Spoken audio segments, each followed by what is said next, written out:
It's April 8th, 2020, Wednesday. This is Wake Up with Weston Jolly. Thank you so much for being here.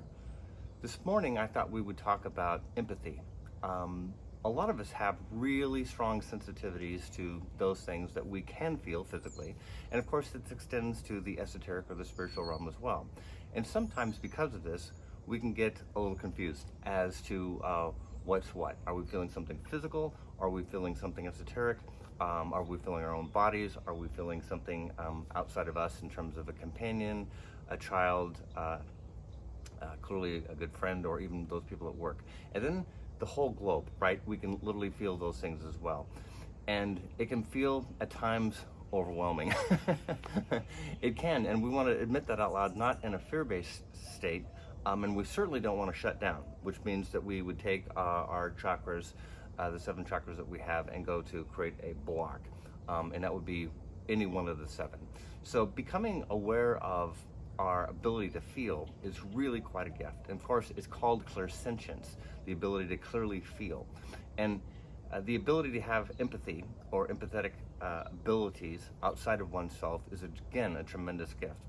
But the question this morning is how to do this in a way that's nice, beautiful, integrated for you within your own body.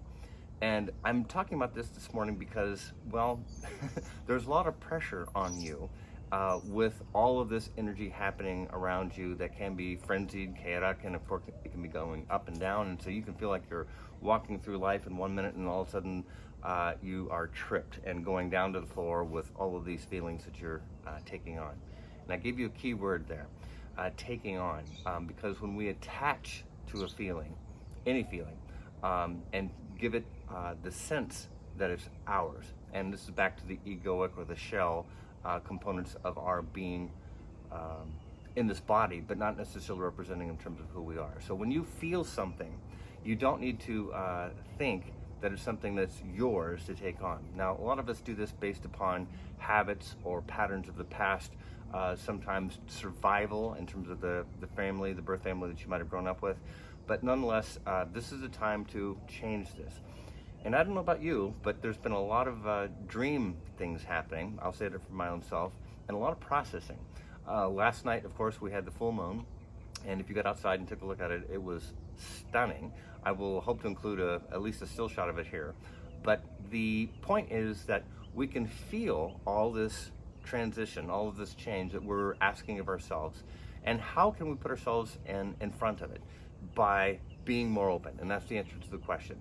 So the more that we become aware that this gift, this clairsentient ability that we have to feel, doesn't need to be perceived as something that we need to shut down or to block, my advice or my encouragement is for you to open up further, with the caveat that you don't take it on as yours or a burden. Now, I'm going to point to my heart chakra because a lot of us are taking it on there, and the idea that this is a lot of weight. There's a lot of compassion, a lot of love continuing to be exhibited this particular time. At the same time, there is a tremendous amount of fright and fear and uncertainty economically, of course, worldwide. Leaders, people that you know have and are being diagnosed and certainly even dying. So these things will continue to tax your external being in terms of your physical self, but only if you allow it in the sense of being attached to it. So being attached doesn't mean being calloused or hardened, but rather being really open and allow yourself to feel whatever's coming your way. Let's just call it the world at large, and feel that and honor that that's a real gift that you have to feel. And then at the same time, not necessarily being adhered to it so that you can continue to be free. And then it allows you to literally have, we'll call, an extrasensory perception, obviously, in the sense that you get to take in information that may or may not necessarily be physical. And that's really quite an advantage to you in this particular moment.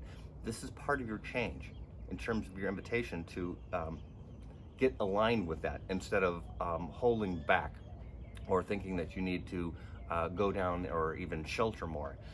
Going down that path of resistance is going to be really, really tough.